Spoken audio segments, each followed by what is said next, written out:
बिस्मिल्लाहिर्रहमानिर्रहीम। अस्सलाम वालेकुम नाजरीन, मैं हूं अहमद फवाद और आप देखते हैं मुझे मेरे यूट्यूब चैनल और फेसबुक पेज पर। नाज़रीन, आज के इस व्लॉग में 3 बड़ी अहम खबरें हैं जो कि मैं आपके साथ शेयर करूंगा। सबसे पहली खबर तो ये है कि जज जो हैं वो किस दबाव के तहत फैसला करते हैं, ये मामला क्या है, क्यों आज एक आला तरीन जो जज हैं वो बहुत गुस्से में दिखाई दिए। बहुत अहम तफसीलात हैं, ये आपके साथ शेयर करूंगा। दूसरे नंबर पर नवाज शरीफ इस वक्त बहुत बुरी तरह फंस चुके हैं। एक खुफिया पैगाम भी उन्हें पहुंचाया जा चुका है लंदन में। इसकी क्या तफसीलात हैं वो भी आपके साथ शेयर करूंगा। और मरियम नवाज जो हैं उनके ऊपर अपना ही प्लान या अपनी ही जो गेम है वो उल्टी पड़ चुकी है। इसकी क्या तफसीलात है ये भी आपके साथ शेयर करूंगा। तो सबसे पहले नाजरीन मैं पहली खबर की तरफ ही आता हूं और थोड़ा सा आपको पहले मैं बैकग्राउंड समझा दूं ताकि चीज़ों को समझने में आपको आसानी हो सके। तो मामला नाज़रीन शुरू इस तरह से हुआ कि कुछ दिन कबल जो जज राना शमीम साहब थे, जिनका बयान हल्फी सामने आया कि जो साबिक चीफ जस्टिस साहब हैं उन्होंने जजेस पर दबाव डाला कि नवाज शरीफ और मरियम नवाज को जो है वो जमानत ना दिया जाए। इस तरह से उनका कुछ बयान हल्फी था और उसके बाद एक तासुर जो है वो कायम हो गया कि जजेस जो हैं वो एक दबाव के तहत काम करते हैं या अपने जो बड़े जजेस हैं उनका जो हुक्म होता है कि इसको ज़मानत दे दो, उसको ज़मानत ना दे दो, तो उस हुक्म को वो मानते हैं, कानून के तहत जो है वो फैसले नहीं करते। और इस हवाले से बहुत चीज़ें पहले भी इस तरह से फैलाई गई, ख़ास तौर पर जो पनामा का केस था या बहुत सारे जो मुकदमात थे। तो एक तासुर जो है वो अदलिया के हवाले से ये फैला हुआ है कि शायद अदलिया दबाव के तहत या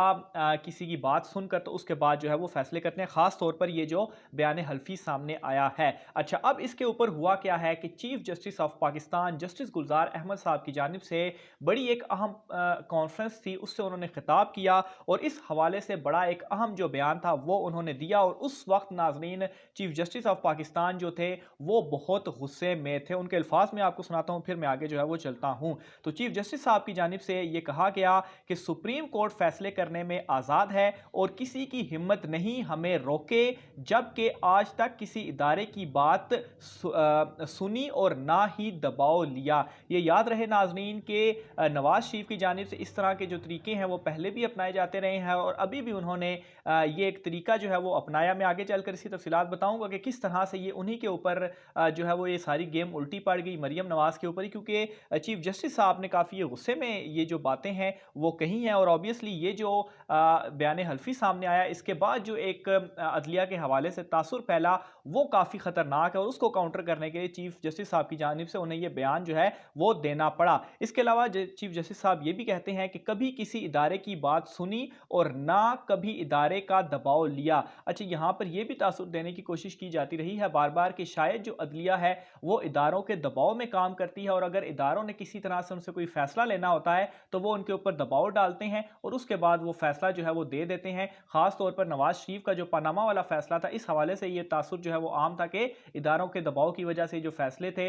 वो उनको जो है वो निकाला गया। उस बाद में खैर काफ़ी इसके ऊपर चीज़ें हुई। बहरहाल मज़ीद इसके आगे चीफ जस्टिस साहब ने क्या कहा वो मैं आपको बताता हूँ। उन्होंने ये कहा कि मुझे किसी ने नहीं बताया कि फ़ैसले कैसे लिखूँ, किसी को मुझसे ऐसे बात करने की कोई जुर्रत नहीं हुई, किसी ने मेरे काम में मुदाखलत नहीं की, अपने फ़ैसले अपनी समझ और आइनो कानून की समझ के मुताबिक किए। तो ये नाज़रीन बहुत बड़ा बयान है क्योंकि इस बयान से हमें ये भी एक तासुर मिलता है कि जो नवाज शरीफ की जानिब से ये गेम की गई इसके बाद अदलिया जो है ज़ाहिर सी बात है उनकी साख इस तरह से मुतासिर भी हुई कि एक जज दूसरे जज के ऊपर इल्ज़ाम लगाता है, बयान हल्फी देता है कि वो जो है वो हमारी मर्ज़ी से उनकी मर्ज़ी फ़ोन कॉल के बाद उन्होंने मर्ज़ी से जो है वो फ़ैसला किया। और इसको जो है वो काउंटर करने के लिए उन्होंने कहा कि इस तरह से कोई भी बात नहीं है। और आप देखें कि ये कितना ज़्यादा प्रेशर था इस बयान हल्फी के बाद, जो नवाज शरीफ ने कितनी बड़ी गेम की कि चीफ जस्टिस साहब को खुद ये बयान जो है वो देना पड़ा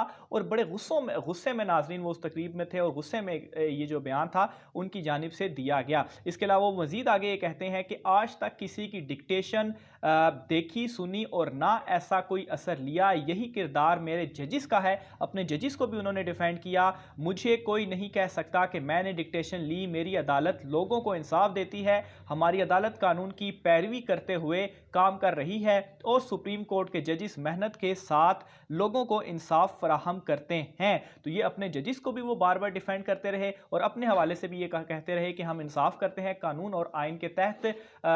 جو ہے وہ ہم فیصلے کرتے ہیں۔ دوسری طرف بہت سارے لوگ اس طرح سے بھی کرٹیسائز کر رہے ہیں کہ اس وقت سپریم کورٹ آف پاکستان میں کوئی 50,000 سے زائد جو کیسز ہیں وہ پینڈنگ ہیں، ان کا فیصلہ جو ہے وہ ابھی تک نہیں ہو رہا۔ خیر وہ ایک ڈیفرنٹ جو ہے وہ میٹر ہے۔ بہرحال چیف جسٹس کی جانب سے یہ پیغام دیا گیا اور اس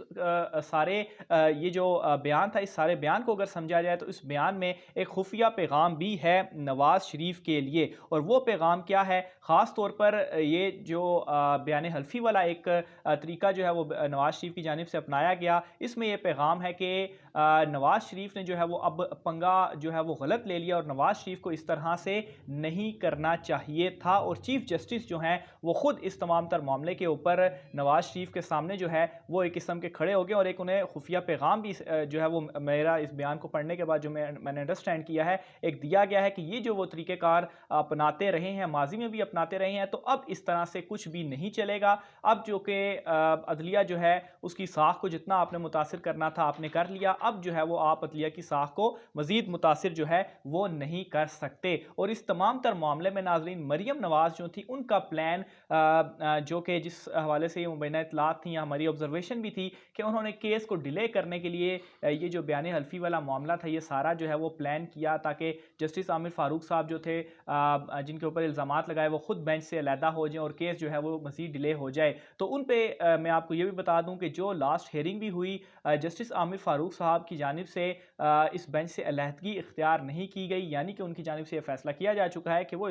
وہ جو ہے وہ یہ اپنے یہ جو کیس تو مریم نواز والا نواز شریف والا سن رہے ہیں اس بینچ سے وہ علیحدگی اختیار نہیں کریں گے، اور اس کو انہوں نے اس دن باقاعدہ طور پر جو ہے وہ ہیئرنگ بھی سنی۔ اور نواز شریف کا یہ جو ججز کے اوپر الزام والا معاملہ ہے ناظرین، اس کے بعد چیف جسٹس اسلام آباد ہائی کورٹ جو تھے وہ بھی کافی غصے میں تھے اور انہوں نے بھی اس سارے معاملے کا نوٹس لیا۔ یعنی کہ ناظرین میں آپ کو عدلیہ کے اندر کا اگر تاثر دوں تو اس وقت عدلیہ بھی کافی زیادہ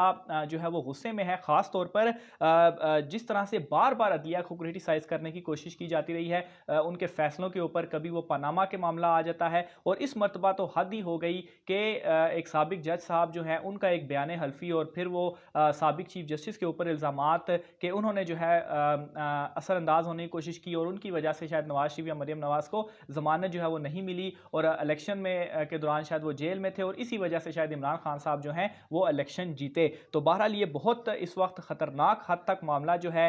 وہ جا چکا ہے، لیکن نواز شریف کو یہ پیغام پہنچ چکا ہے کہ اب ان کی کوئی بھی سازش جو ہے وہ کامیاب نہیں ہوگی، اس کو کامیاب نہیں ہونے دیا جائے گا، اور خاص طور پر عدلیہ کی جانب سے بھی اور پہلے اسٹیبلشمنٹ کی جانب سے بھی دیا جا چکا ہے کہ جو پارلیمنٹ کا مشترکہ اجلاس تھا جس میں بڑی کوششیں کی جاتی رہیں، شہباز شریف کی جو ملاقاتیں تھیں وہ بھی ہمارے سامنے آئیں کہ کسی طریقے سے ڈیل مل جائے، لیکن یہ پیغام دیا جا چکا ہے کہ اب جو ہے وہ کوئی اس طرح کا سلسلہ نہیں ہوگا۔ اس حوالے سے آپ نے اپنی رائے کا بھی اظہار ناظرین لازمی کرنا ہے کہ آپ اس تمام تر صورتحال کو کس طریقے سے دیکھتے ہیں، کمنٹ باکس میں لکھیے گا۔ آج کی ویڈیو سے مجھے اجازت دیجیے، اللہ حافظ۔